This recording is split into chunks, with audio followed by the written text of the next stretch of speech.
Hello, everyone. Welcome to 80s TV Ladies. We're just going to jump right in. I'm Susan Lambert Hatem. And I'm Sharon Johnson. Today, we're talking about female-driven shows from the 1980s. And we're well into the show Scarecrow Mrs. King, starring Kate Jackson and Bruce Boxleinter. Today, we'll be talking about Season 3. Oh, it's fun to be a mom, and it's fun to be a spy. It's fun to be a spy and a mom. It's fun to be a mom, and it's fun to be a spy. It's fun to be a spy and a mom. I think we should call this episode of the podcast Slipping Sideways. Season 3 of Scarecrow Mrs. King. I don't know. Sharon, what are your big impressions? I thought this season sort of took the show down another route. It seemed a little bit more convoluted plot-wise, as well as less straightforward in terms of what was happening. There seemed to be kind of, I don't know, it just didn't feel like the previous first seasons in a lot of ways. Yeah, it takes the show a little bit in a different direction. Yeah, Season 3, and some of it's good. Sure. And some of it's odd, I think, more than anything else, because it feels like a hodgepodge in some ways of episodes. Like it was still trying to find itself again. Yeah, and you're like, it's Season 3. Right. Shouldn't we know where we are? Except that we have new showrunners. So Juanita Bartlett, who ran the show from mid-season 1 through season 2, is gone. She moved on to, I believe, a show called Spencer for Hire. And so new showrunners come in. The nice thing is we actually have a couple of more female writers on the show. In fact, the first episode that airs is written by a woman, Kathleen Shelley. The second episode that airs was written by Whitney Werrett Roberson. She actually went on to become like a pastor. We looked her up because we're looking for people to come bring on the show. And she wrote several episodes of television in the 80s. And then she left, and then she became a pastor, and she wrote a couple books. Wow. But she unfortunately passed away a few years ago. Well, everybody has their own Hollywood story, and I guess she felt she'd seen it, done it, and it's time to do something else. A number of people who wrote television in the 80s went on to do other things later, like teaching is a big one, and but the pastor was a new one. There's an interesting thing about season 3 in that the first female director works on this show, and that female director is, do you know who that is, Sharon? Not off the top of my head. Please remind me. I will remind you because it's Kate Jackson. The only female directors for Scarecrow Mrs. King were Kate Jackson. She directed 2 episodes, one in season 3 and one in season 4. And I kind of wish they had a couple. There are a couple of female directors in the world of 80s television at this time, but none of them directed on Scarecrow Mrs. King, except for Kate Jackson, and it was her directorial debut. And so that was kind of exciting in this season 3. I guess it's not too big a surprise, though, in that, even now, most television is directed by men. So yes, and in the 80s, it was even more so. But it's nice to see some ladies on the writing staff, which we had a few, season 1 and season 2, a few other than the showrunners. But now we're, and we have a few here. Whitney writes a couple for this season.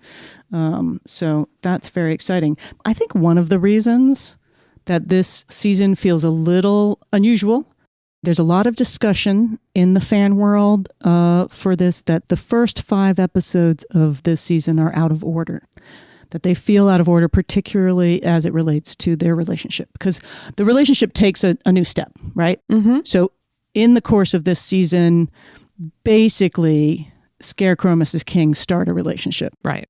They become friends in season 2 and partners. And then season 3 sees a very somewhat confusing trajectory towards them dating. And when you have just Case of the Week, you can move episodes around. But when you're actually tracking a relationship, it sometimes is very, very challenging if you do that. Which makes it all that more surprising that they would have done that, because even though it was moving forward very slowly, there was a steady, for lack of a better word, progression of their relationship to something romantic as the season went on. And by showing the episodes, some of the early episodes out of order, you kind of lose that progression a little bit. It just feels a little off somehow. I mean, in Murder, She Wrote, in Columbo, it literally doesn't matter what episode you're on. Mm-hmm. It's like Columbo is the same, Angela Lansbury is the same, and you know, it doesn't matter whether you're in almost even what season you're in. The only exceptions were the flat out soaps like the Dynasties and Dallases and Knots Landings of the time.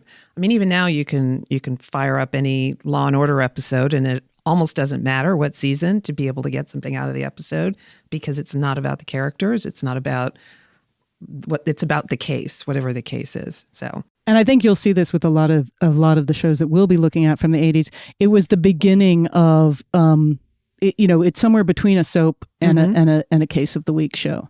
There was something about this season, weirdly, that became more of almost like a workplace show. I think some of the home, like the mom stuff, falls a little bit behind because, and then we have a couple of nice episodes that focus on some of the other characters in the show. But we start off the season with A Lovely Little Affair. That's the first episode, again, written by Kathleen Shelley and directed by Harvey Laidman. And basically, like, Amanda gets a little bit of she gets an assignment to track down, to follow a guy because he's in town and he's an art restorer. And he's in town working on something, but he has a high-level security clearance because it turns out he's in town working on the Declaration of Independence. And his half-sister has been kidnapped back in Italy. And so then, of course, chaos ensues. But meanwhile, Amanda gets a little bit of a alternate romance, a potential other romance than Mr. Scarecrow, Mr. Lee Stetson. So what's weird is in watching this, like, it definitely felt like, oh, they're trying to basically give her like another, like, oh, I could have this interesting love affair. But also, like, literally the guy's in town, his half-sister's been kidnapped, and they're going to basically blackmail him into doing something he shouldn't do with important, vital American documents. There's a little National Treasure-esque going on. And, but you're like, and he's like, hey, lady, want to go to get some coffee and have dinner with me? He's like starting a romance, and his sister's been kidnapped, and he's like, it's a really hard time for me. I can't talk about it, but let's go to dinner. Like, let me kiss you. Like, it is a little bit awkward, but it's also fun that there's like this sort of other romance. But I also think it's a nice progression of Amanda getting to do kind of her own case a little bit, which is very different than where she's been. She really is becoming an agent who gets her own assignments and kind of gets to go off on her own and do things without Scarecrow. And then, of course, then they have to team up and work together to solve the big stuff. I mean, it's clearly not at least initially, something that's very high stakes. At least that's what the agency thinks. I just sort of like, well, just see what you can find out. But you got to start somewhere, and so it's nice to see that they're finally giving her, with some training wheels, a chance to go out and see what she can do on her own. Yes, but this is where the relationship gets really weird, because at the end of this episode, basically Lee Stetson asks her out on a date in this kind of cutesy way, in this little tag. So the show has really settled into trying to have a tag at the end of every show that's very much about the two of them. That very much is this sort of cute thing.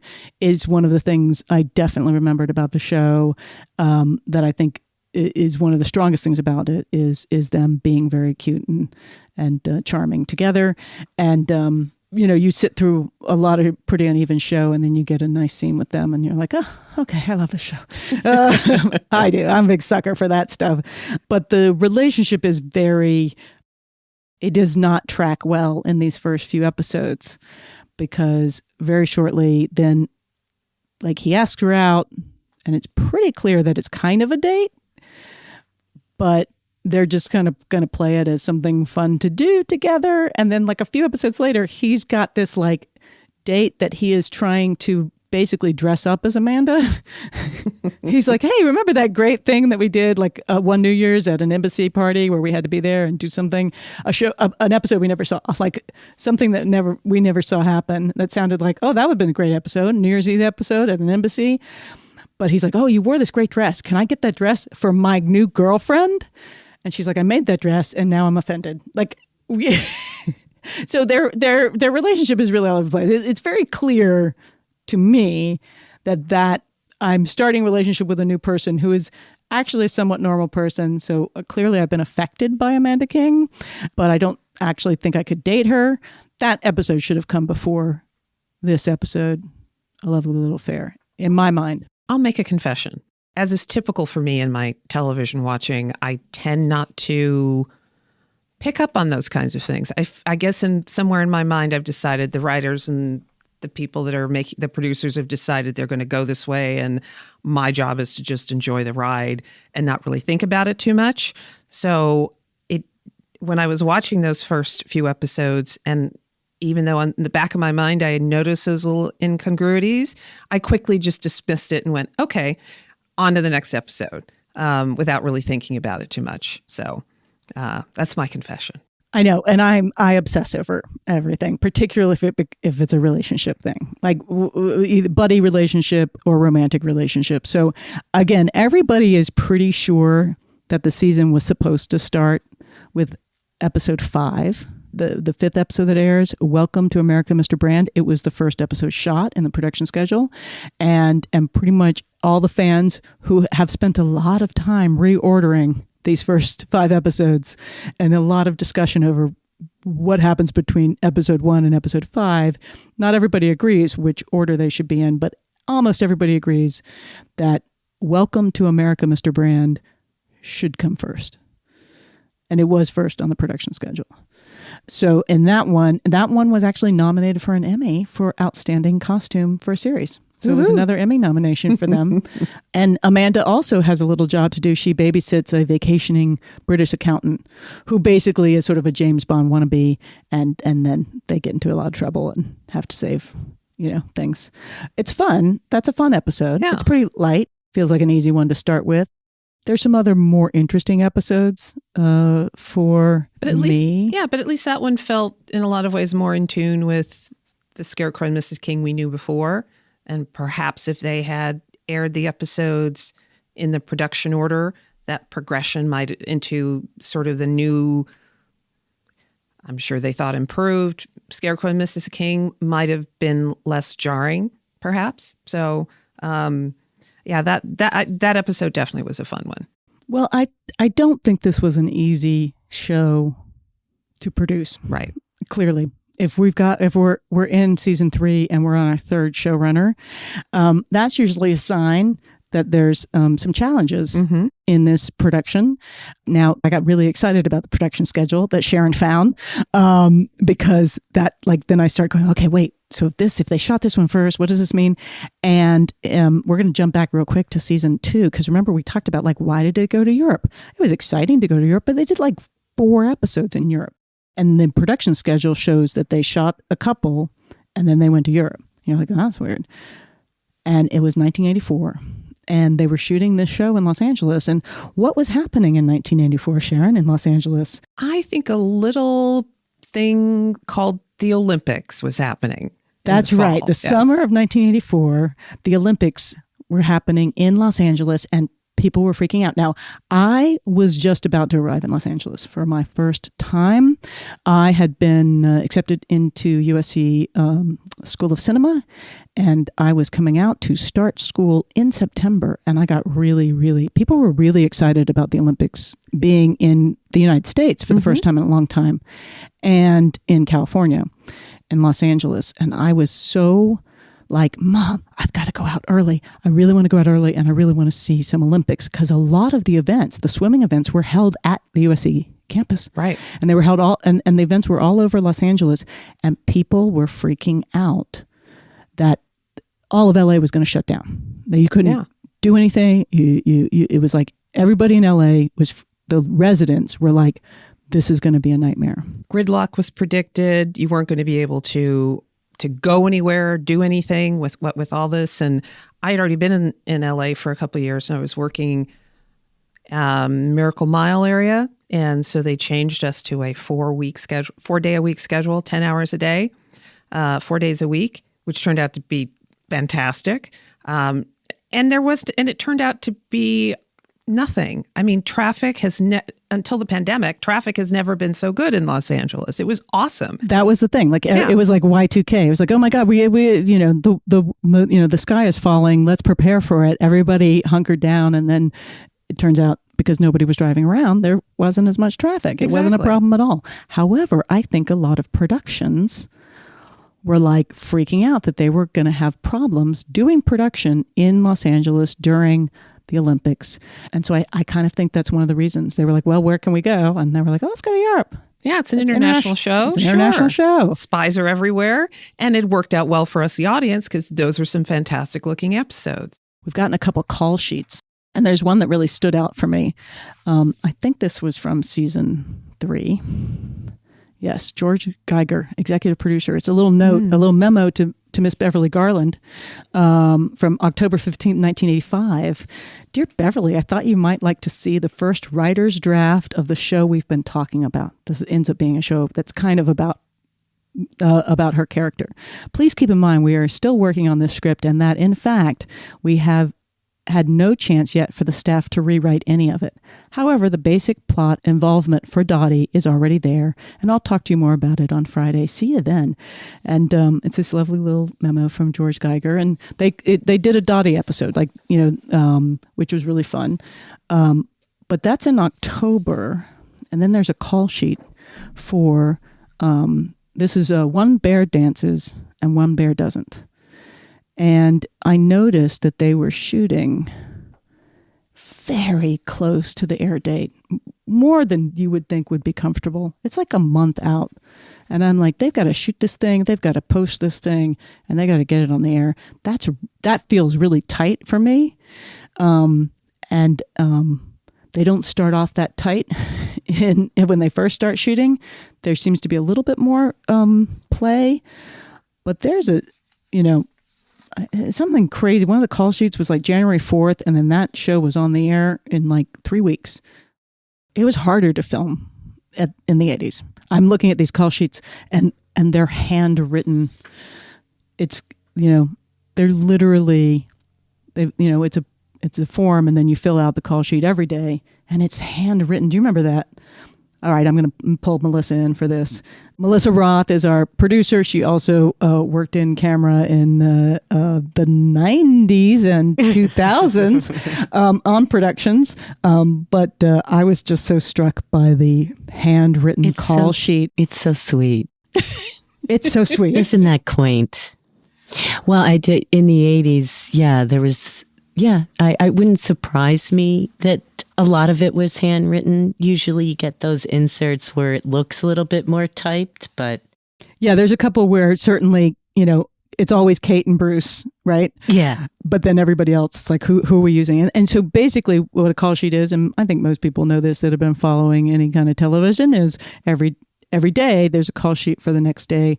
So you know who is involved in the shoot, where they're supposed to go, if there's any special effects, if there's any special consideration, crazy locations, or, there's going to be, fake gunfire, things like that. So everybody knows what's happening. And also what time they need to be there in particular. It tells them what's the call time, hence the call sheet, so that people know what they need, when they need to be there. Tells the actors what time they need to be there. And I would assume the rest of the crew as well, so that they can prepare and be ready to shoot by a certain time, because they only have so many hours in a day that they can shoot without incurring many, many additional costs. Yeah, it's interesting that it's like semi-redacted up at the top, but it looks like it's day 12 of 85.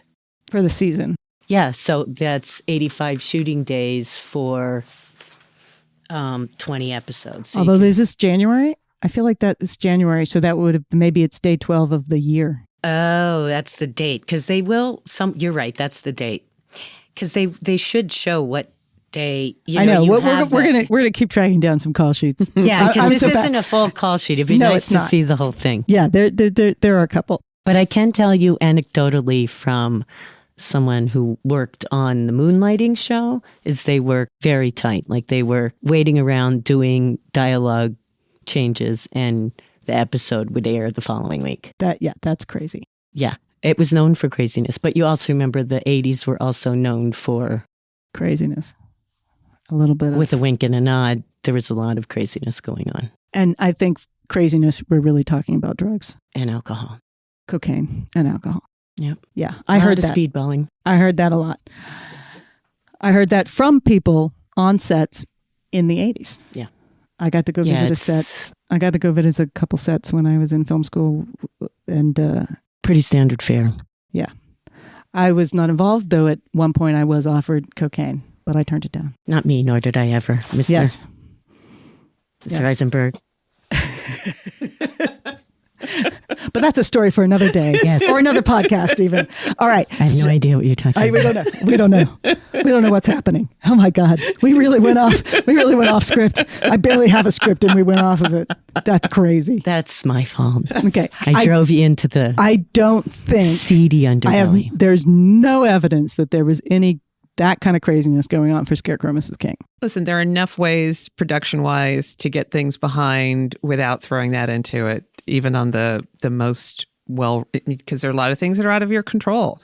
Maybe somebody essential got sick or something that they needed didn't get there. I mean, there's all kinds of things that can happen, and they have to just improvise, and that can cause some delays. So you never know. And it's very clear that Kate Jackson was considered a perfectionist, right? She wanted the show to be a certain way, and she saw that show a certain way, and she was one of the production companies that owned the show. So, I think she's very clear in interviews from the 80s that she was very much opinionated about how that show should be and how her character should be. And again, it's one of the things I think makes the show stand out is that female character is very well defined. It is very much a Kate Jackson vehicle, right? As it was supposed to be. That's why the show got made. So again, I think when you have a strong star who has an opinion, and particularly in the 80s, I think it could be a challenge for everybody. Yeah, because without Kate Jackson, there is no Scarecrow and Mrs. King. So no, and we love Bruce Boxleinter. He's fabulous, but it could be Mrs. King and Scarecrow, except that doesn't sound as good. Exactly. It was the time, the 80s. Melissa and I talked about this because Melissa is sad that that Scarecrow comes first. And it's an argument that it's not an 80s TV ladies show. Well, I thought about that too, and I think I'm sure there are a lot of reasons. I do agree that it sounds better, Scarecrow and Mrs. King. For some reason, that seems to roll a little bit better. But I also think that there probably was this perception that there was a part of the audience that would be less inclined to watch Mrs. King and Scarecrow than they would be inclined to watch Scarecrow and Mrs. King. So I'm sure they have that somewhere in the bowels of the records of CBS, wherever they may be, there's research that says that, because they research all this stuff to death. So yeah, and I think they just liked names. Like it was the time. Like I'm thinking Kate and Allie. Yes. 10 Speed and Brown Shoe. Hardcastle McCormick. Like definitely that was an 80s title thing. Was some crazy names, throw them together, and there you go. You're ready to roll. Yeah. So I think, again, Scarecrow Mrs. King really is a charming title. Remington Steele, right? That's all about. That's literally, they just leave her out altogether. Exactly. We're going to get to Remington Steele. So we will be covering Remington Steele, we think, next, right? We're going to go. Wait. But be very good. Yeah. The original question was, who's number one on the call sheet? And why, Yes. Scarecrow and Mrs. King, I wonder who's number one on the call sheet. Kate Jackson is number one on the call sheet. I'd be interested in knowing in Remington Steele who's number one on the call sheet. Give me that call sheet back. Okay, this call sheet, I don't think it has her on there. Oh, no, there she is. It'll be Kate on Jackson. everyone. It's on everyone. She's number one on the call sheet. Amen. Number 2, Bruce Boxleinter. As well, she should be number one on the call sheet. Yeah. I'd be interested to see who was one on the Pierce Brosnan show. I would be interested to see who it was first season and who it was second season. Exactly. I was going to say first season, I would guess it would be her because of her last name, because her father is a fairly well-known actor at that point. And Pierce Brosnan had done nothing really here. Nobody knew who he was, but sure, by My second guess is season, that Stephanie Zimbalist. No, they don't change it. She would stay Then throughout she the would whole. stay. Yeah, But then that it would be some crazy. horrific. I mean, I don't think he had the juice to go up to number one at that time, even though he was well liked. You know what I'm saying? Like, Yeah. We're going to find out. yeah. Call sheets are interesting. Stay tuned. You get to know For a the- lot, for a lot another of episode. information. Yeah. Of 80s TV Lady. you'll have to come back for our Remington Steele episodes to find out the answer to that question. Number one on the call sheet. That is true. And that is still true today.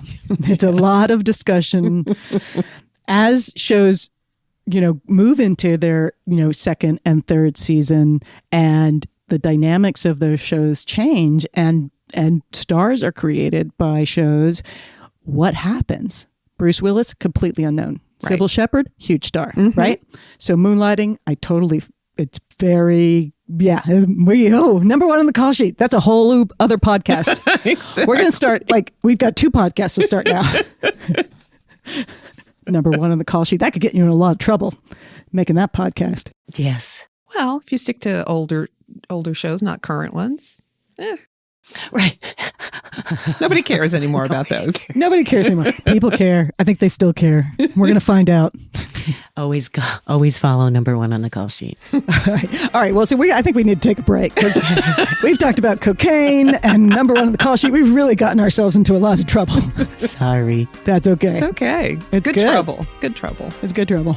All right. We are going to bring on Richard Hatem again. My husband, Richard Hatem, who is also a television showrunner and TV writer and producer, and he's going to talk about rearranging episodes for your season and why that might need to happen. So we're going to bring him on in just a few minutes, but we're going to take a break.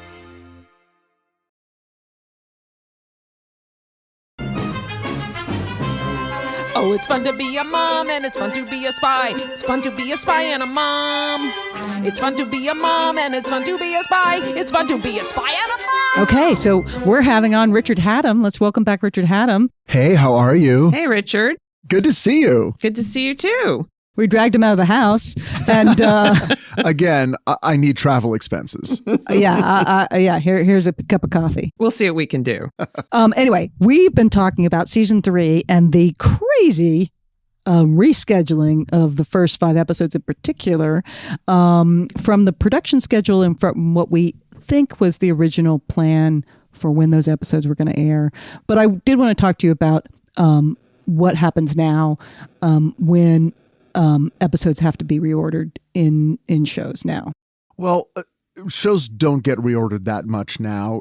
I think it's sort of falling away. Certainly in streaming, it doesn't happen a lot because you're doing shorter orders that are very much chapters that have to be followed in order, because television has changed. And again, especially for cable and streaming, there's not a lot of shows that are so episodic that they can be shown in any order.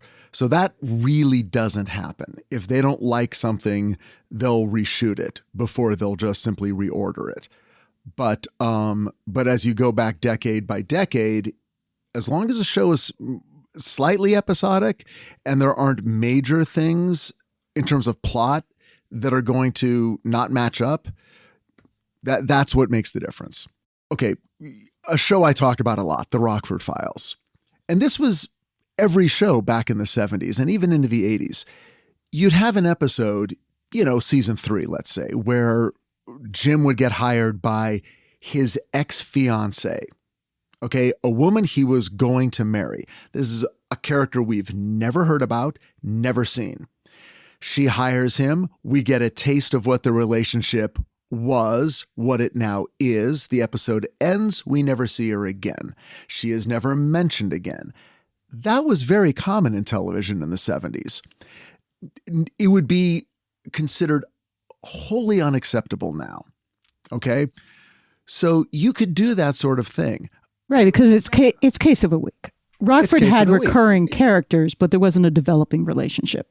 Absolutely. That you had to track. So it could be case of the week. And I think that's the challenge of shows like Scarecrow Mrs. King and Remington Steele and Moonlighting, which we will cover later, that they were also tracking the development of a relationship. And so moving shows, or even though they were doing case of the week, they were also doing a little bit of a soap opera. Well, and something else happened in Rockford.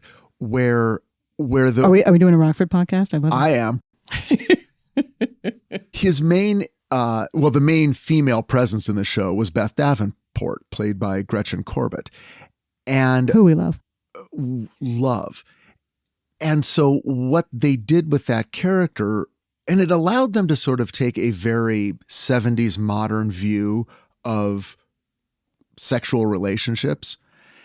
They just sort of baked in that he and his lawyer sort of had an on-again, off-again relationship. They were clearly very close. They worked together professionally, and they dated, but they did not date exclusively. So you would have episodes where it was clear that they were together and spending time together and sleeping together. And then a few episodes later, she'd show up with a guy she's been dating and ask Jim to help. So they took this sort of extremely modern view, while at the same time, it helped them production-wise because they didn't have to track anything.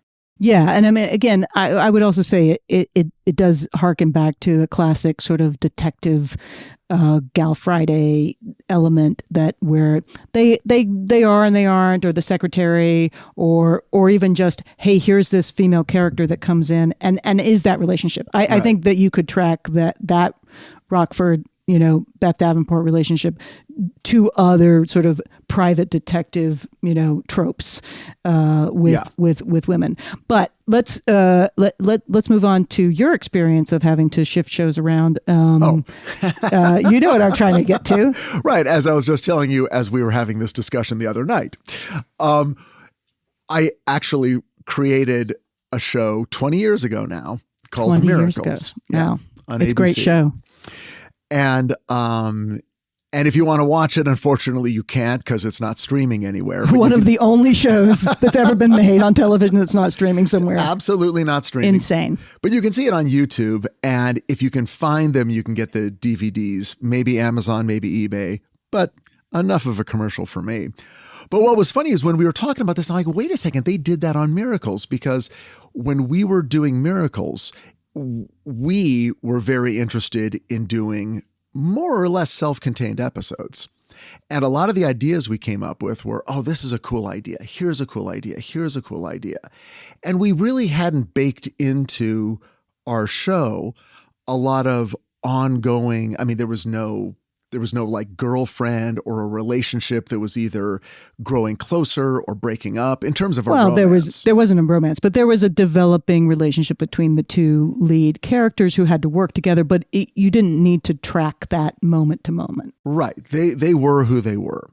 And we really liked that. It just was it was what the show was about, and so we didn't really have to track a whole lot. There were a couple of things with our third lead, Marissa Ramirez, and her character, where she gets introduced, and at a certain point we learn that she has a son who's like 5 years old.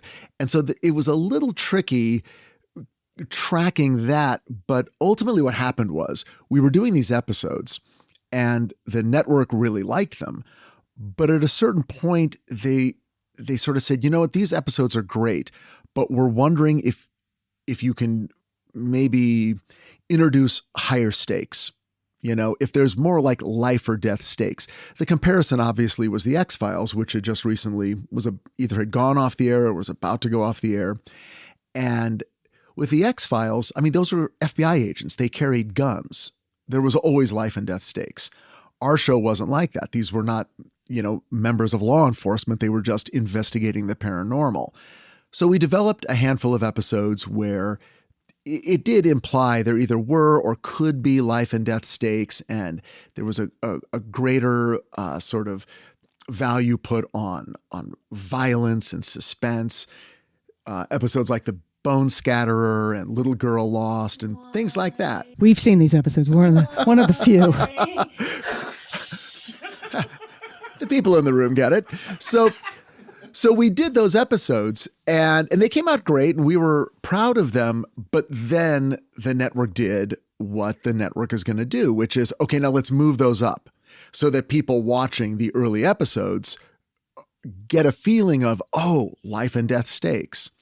It certainly existed in the pilot, but now they were getting it in episode 3. So you kind of shook up the bowl of episodes and sort of rolled out some that would be more at stake, and then some of the more what I would call the more intriguing and charming episodes. Yeah.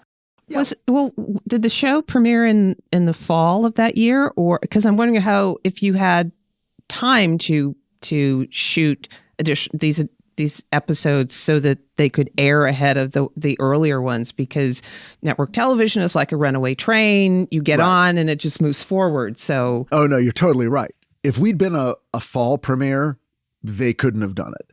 But we premiered in January, and we were filming as early as late July, August.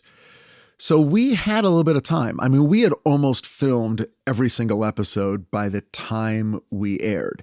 So yeah, that was what allowed it. You had a lot of time. You had a lot of time. Well, so typically on a network show, what's your lead time? How far out are you shooting versus airing? For a network show, for a fall premiere, there's very little lead time. I mean, you start, again, let's see.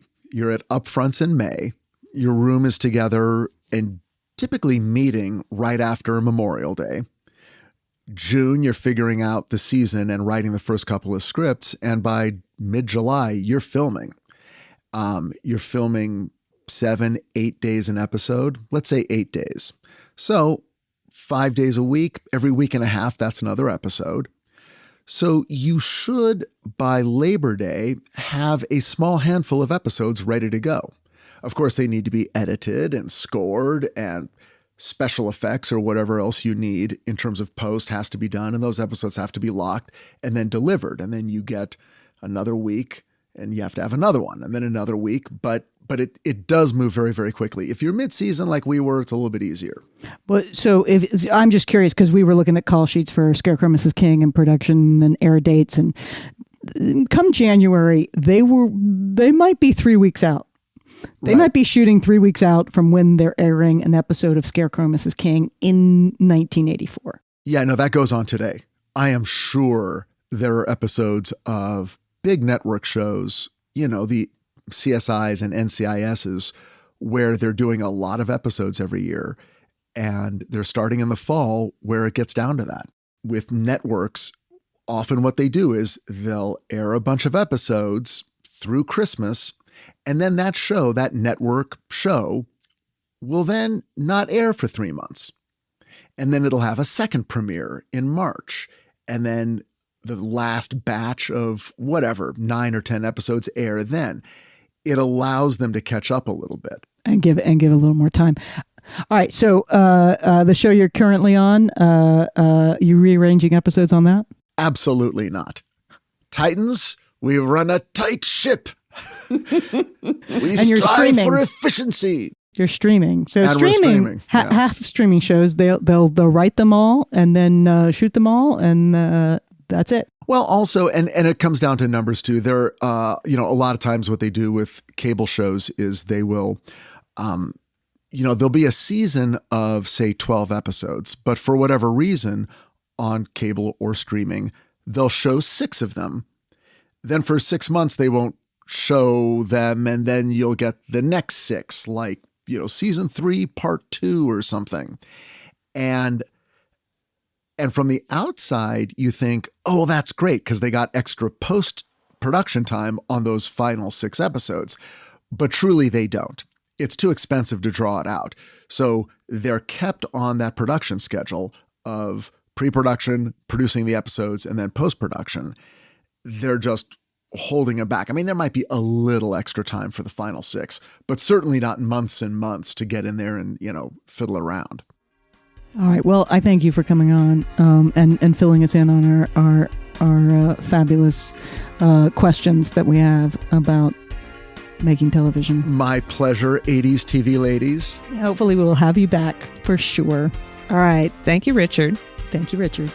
All right. We're going to try to stay on track so I can talk about a couple of episodes, and we got to talk about some of the cool guest stars that are in season 3.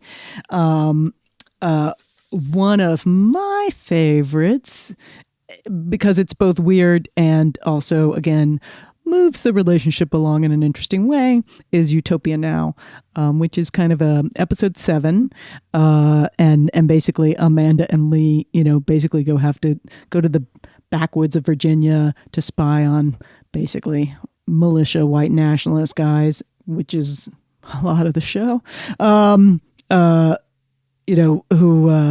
then they have to go on the run from them and sleep in the swamp and be nice to each other. I like that. Nothing like camping out with your potential boyfriend, I guess, to yes, move things along. Yes. So. And then we get a Billy episode. We get a little bit of a Francine episode. So you were talking about the Billy episode. Yeah, it's tonally, it's very different from really anything else in the series that I can recall. I was trying to think of it's sort of like the Tinker Tailor Soldier Spy genre kind of sense about it. He was drugged and has amnesia and doesn't know what's happening, and it just felt like a completely different show, like it belonged on a different show. But it was still great to see that actor have a chance to Mel really, Stewart really got to lead an episode, for once, because usually he's just go do this, and yeah, he's usually stuck in his office, telling Lee to calm down, and Amanda, she's doing a good job. Exactly. So yeah, he got to do some acting in this. He got to really get out of the office and care about this was important. It was personal. Exactly. So those are always fun. And then Francine gets sent to like the Middle East and kidnapped in what was it? Not Jade Edu. I mean, they're just. It's they've got poisoned wine in this season, poisoned fast food chains, a lot of poisoning of America that they have to solve. It may have just been new showrunners trying to take stories in a slightly different way to make things maybe a little bit more grounded. I mean, they spent a lot of time in Europe the last season and international intrigue and stuff. Maybe that's what they were thinking. Yeah, they definitely were doing a lot of quote unquote international episodes with a lot of 70s stock footage. It was a little bit like, oh, we're not going to send you there, but we're going to start this, yeah. So, wrong number. Francine is kidnapped in Kabul. And then they have to trade her. And at first you're like, oh, this is going to be a cool Francine episode. And then she's really not in the episode much. Well, she's kidnapped, and I guess, The episode that Kate Jackson directed is The Pharaoh's Engineer. It's episode 15. It's basically the agency retirement home. There's shenanigans going on, and several of the retired agents are disappearing. And Lee seems to think, well, they're old and they may not know what they're talking about. But of course, Amanda believes them. And it turns out there is some nefarious business at the agency retirement home. Okay. Which, again, it seems like a bad idea to put all your agents in the same retirement home. Well, I don't know. I mean, who else are they going to talk to about the good old days when they were still, out in the field, I guess? Okay, we've lost Melissa. Hey, KGB, whatever you do, don't find out about that agency retirement home. But so there's an episode that also called Playing for Keeps, which is their tennis episode, right? Which is kind of fun, but it clearly is an episode that got kind of reworked because it clearly is supposed to be Lee and Amanda, go figure out the chaos at the tennis match, but instead it's Lee and Francine because it's my understanding that Kate Jackson's father had passed away, and so she had to take that week off or 2 weeks off to do that. So again, one of those cases of we've got to change this show really quickly at the last minute to accommodate, schedules and unexpected events and tragic events. And again, Lee and Francine do a pretty good job, and Kate gets to call in. She has a cold. I think they give her a cold. And so she doesn't get to hang out with Lee, and Lee's a little sad about that, but he and Francine do crack the case. And that one's got, that leads us into our guest stars, because that of course has actual tennis player Tracy Austin. Yeah, I was really into professional tennis at that time and watched a lot of tennis. And so when I saw the episode, I either didn't know or had forgotten she was on, had done a guest star on a TV show. So when I saw her, I immediately went, I know who that is, although I can't remember her name. And so I had to look it up, and I went, oh, good for her. Because she was very good in it, I thought. She was good in it. And Yeah. then it had a little running gag that like she recognized both Lee and Francine from another like European tennis match where clearly they were playing different undercover people. And so they had to pretend to be those people really quick. So it was actually a pretty good gag. It really was. Yeah. And I thought that was fun. That definitely, the 80s were definitely the time of putting a sports figure into an episode and having them basically play themselves. We saw a lot of that. I mean, I don't know. Do we still see that? Does that still happen? I guess it still does, but it's more sophisticated now. Actually, on Blackish, Jack got a job as a locker room attendant at the Lakers. So there were 2 Lakers players in the episode, and Magic Johnson did a little cameo at the very end for the tag. At the See, very now you end. get 3. Like there's only Tracy Austin as far as I can tell. Yeah. There might be some other tennis players in there, but that's pretty great. So you're still doing it. Of course you're going to do it. Yeah, well, I think in this case it certainly helped that somehow they got the Lakers, so they want to get as much Lakers stuff in there as they possibly can. So For sure. Yeah. Yeah.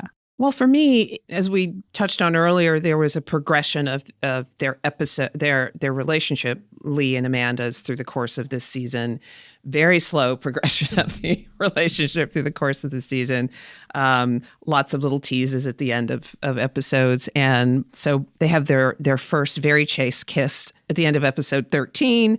And by the final episode, they actually had their final kiss, and they are definitely going to start dating, whatever you want to call it. The relationship is really begun. The romantic relationship. The romantic relationship has really begun by the end. And yes, and I do like that episode 13.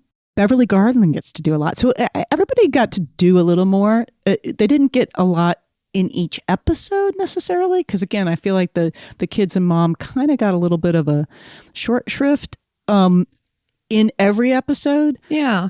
But they sort of like, definitely Beverly Garland gets the episode. She basically falls in love with, of course, a Russian scientist. But that one also has some nice romantic elements to it that are fun, because they're listening in on, her mom on her date, and she starts talking about that she thinks Amanda has a little something going on at work. And so that's fun. By the way, Harold Gould, who played Rhoda's father on the sitcom Rhoda, played the Russian that the Beverly Garland's character Dottie falls in love with, has a relationship with. Another notable guest star for sure. And that's a great, he's wonderful, great character actor, been in everything. Also in this season, the guest stars are Kevin Nealon in episode 4. He plays a security guard. Yeah, he's the guy at the desk as people are coming in. He's supposed to check their IDs, and he doesn't do as good a job perhaps as he should, and let some people in that shouldn't be in. So yeah, but there you go. Somebody's got to start that trouble. That's right. James Cromwell plays a Russian spy in an episode, and then he comes back, or he's been in before. He comes back later. And his first appearance is in episode 4, the same one that Kevin Nealon is in. And then he comes back again in episode 18, which is the one called Wrong Number, playing the same role. So somehow he managed, forgive me, I don't remember how he got away, or they didn't even know about him. And then he returns. Well, he's one of those bigwig Russian spies who kind of gets to show up and be like, yeah, I know you, Mel Stewart. It's that thing where you have those, Russian spies that just get to hang out for a while, and then they get kicked back to Russia, and then they, in shame because Scarecrow ruined his life, so then he has to come back and then try to ruin Scarecrow's life. But it was interesting to see him play basically a bad guy, because most of us know him from Babe. Yes, as the great farmer. So that was really a little bit of a nice surprise, as all of these are. It's always kind of fun to watch these older shows, and suddenly someone turns up and you go, oh my gosh, that guy, that woman is in this particular episode. Well, one of the things, and one of the things that definitely stood out as a little bit of uneven was they introduce a neighbor, Buck, who is played by Frank Bonner. Now, he's great, and he's from WKRP, and again, well-known character actor. And you're like, oh, okay, this guy's going to have something to do. But he doesn't really. He's in 3 episodes. He basically just walks in. He acts like Schneider from One Day at a Time. Like I was like, yes. Except he's not a handyman. And he just literally walks in and you're like, why? Well, probably because they were trying to find a way to pull the family back into it, to pull Dottie and the kids back into it, because it kind of makes sense. They moved away from home, even though that is still a part of Amanda's life. But now she's actually more of an agent. So they're focusing more on that as opposed to, oh, she's got to get home and help the kids with their homework, or the Cub Scout project, or whatever, the bake sale, whatever things they had her doing before. So, and the kids are getting a little older. Yeah. And a little snarkier. They're like on the phone with talking to girls, but also commenting about what their mom's wearing, and is it a date that she's heading out to. So there's the scenes with the kids are fun. It didn't feel as well integrated to me as in the first 2 seasons. Mm-hmm. But I will say there's a really interesting episode, episode 11, The Wrong Way Home. And I remember this from when the show first aired, because it was in some ways very surprising to me, because they bring back Amanda's ex-husband, who we've never met. We've only heard about he has been in a foreign land doing important foreign work. And he basically, he comes back to D.C. because he's accused of murdering the prime minister of some foreign country, Eustochian. Yes, the well-known fake country of Eustochian. Yes, but it turns out he didn't. But Scarecrow and Mrs. King have to solve that. But what's interesting to me, what was interesting that even resonated then, is he comes back and he's a good guy. Yeah. Like, he's in trouble. And they have this like very friendly relationship, even though literally he has been missing, completely absent father for 2.5 years. Yeah. And, but it feels like a very sweet kind of relationship. Yeah, and they don't really explain or give any indication of what actually happened that led to them breaking up, and why she was okay with him being away and really not in their kids' lives for all this time. I'm sure it's all tied together. It feels like, I think there's a few lines that are basically like, he got this great job offer and was like, let's go to Eustochia. And she's like, yeah, no, I think I'm not taking the kids out of school. I think we're going to stay here. But he also sort of he's like, you're different. Like he sort of recognizes that she is a different person, and clearly seems to, like, in some ways kind of want to pick up. Like you get the sense that he would be like, hey, or maybe we just want to get to know this new Amanda that he's seeing. Yeah. Who is she? Yeah. So there's this very odd thing that they do, because the little tag for that episode is she and her ex, who, by the way, is played by the actor that played her husband in Rookies.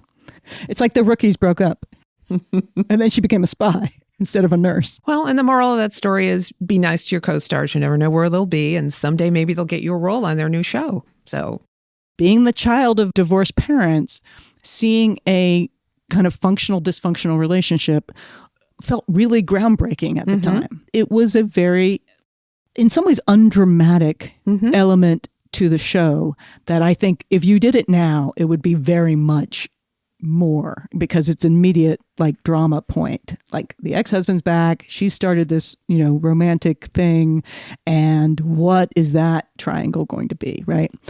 Or even just he's back and now he's causing trouble as a mean ex.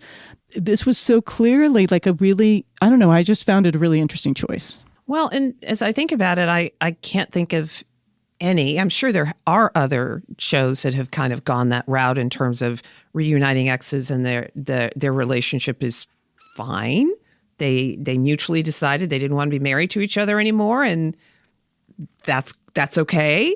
As opposed to some sort of push and pull of acrimony or accusations between them and bad blood. It is very much the exception rather than the rule. So they play it as a moment for Lee Stetson to kind of go, oh, maybe I have to take a step back, because he basically, saves him and the family, and he saves them at their kids' school, and so there's this moment where it's like their family is back together, right, and Lee Stetson is to the side watching it happen, the lone wolf again. but she sort of doesn't let that play. And so that's an interesting kind of moment. We also, oh my God, Garrett Morris. Garrett Morris is in this episode as well. And Garrett Morris, of course, from Saturday Night Live and The Jeffersons, basically is a guest star and in The Wrong Way Home. And there's spoiler alert here. So if you want to watch the show and don't want to know about it, then stop right now, pause or skip forward, I don't know, 45 seconds. He plays the prime minister who supposedly has been murdered. But he shows up as basically not that. And so Lee is he shows up as just a diplomat, and he's a little bit wacky, and Lee has to put up with him and is trying to be very nice to him because he's clearly an important diplomat. But it turns out he's actually the prime minister. He hasn't been murdered, and he's come to help solve. There was a murder attempt on his life, and now he has to solve it. And so it's lots of international intrigue going on there. Yeah. But he's great. And this is actually one of the few times they've made up a country. Usually people are from, real countries, whether they be the bad guys or whatever situation's happening, which I also found really interesting that they were able to do that, or they decided to do that. Because a lot of times in these shows, they'll just make up a place and, so as to not offend anybody, I guess. All right. Well, I think that's most of our. Ray Wise is a big bad. Yeah, he's our antagonist in episode 15, the triumvirate. Again, just somebody else that you see in the show and you go, oh my gosh. I do love the triumphant episode because basically it starts off and Amanda gets her paycheck and it's like $100,000 or something. I mean, it's way too much. And she's like, okay, clearly I've gotten the wrong amount. And then she has to then she's trying to correct it and sort of facing the bureaucracy of working for a federal agency. But it turns out then, of course, she was given the check of an assassin who was being paid to do an assassin thing. And so, but that one's very funny because she's she doesn't just run and cash it, She's Amanda. She's she would Amanda. Never do that. So she's like, oh my God, this is wrong. Somebody made a mistake and I have to give this back. But then of course, by the end of the show, she's doesn't have her paycheck. Right. And she's, very much living paycheck to paycheck, even though she has very nice dresses for a lot of those embassy events. And so Lee brings her check at the end of the episode so that she can, make her mortgage payment. I like the final two episodes. They're a little bit odd and a little bit fun. Three Little Spies is Lee and Amanda with a rival Russian and Chinese agents that are also male-female teams. So it's the six of them trying to solve some major nuclear crisis. And there's clearly basically, it's a lot of spies trying to work together that are enemies. Yeah, trying to figure out if they can trust each other and just because they're all trying to solve the same problem. Stolen nuclear detonators. Yeah. Headed for Pakistan. And then the final episode, of course, is set in the theater world. A favorite of mine, that trope, oh my gosh, we have to go solve a crime in the theater world. Yeah, that turns out a playwright is putting KGB messages into his play or something crazy. It's money laundering. I don't know. It's some crazy use of a playwright by the KGB. Yeah. And so that requires Amanda and Lee Stetson to go on stage as actors, but mostly Amanda. But again, as a theater creator and lover, that one's always fun. I always love that one. So that kind of that's season 3. So coming up, we have some really exciting stuff. We're going to have the actress that played Francine Degnan, Ms. Martha Smith. Martha Smith. It's very exciting. Can't wait to hear some of the stories she has to tell about her time on the show. Well, I'm super excited to hear about being on that show, being a strong female character, but who often gets short shrifted, I think, in the show, even though it's so, again, I think fairly unusual of the time to have another woman agent that, even though is sort of a rival, they also are coworkers and end up having grudging respect for each other. Right.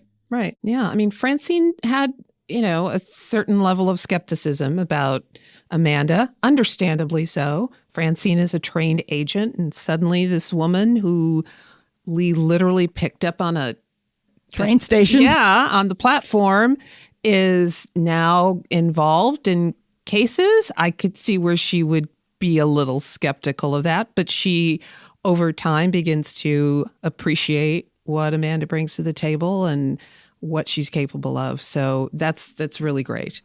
I want to thank you guys for listening. It's been super fun as we get distracted, but we've come up with like 3 or 4 different podcasts. So I'm really excited about that. We can't forget our audioology. I just got this book, so I just started reading it. Beverly Garland, Her Life and Career by Deborah Del Vecchio. So I'm very excited to read about Beverly Garland. She had a very long career, really pretty amazing, and she does a fabulous job with Dottie. I think she creates a lot of character for Dottie with not a ton of screen time. But it's exciting. There's a chapter that sort of covers her time on Remington Steele and Scarecrow Mrs. King. I want to shout out again, Come Walk With Me. It's a fan website. I want to really thank all the fans who are reaching out to us.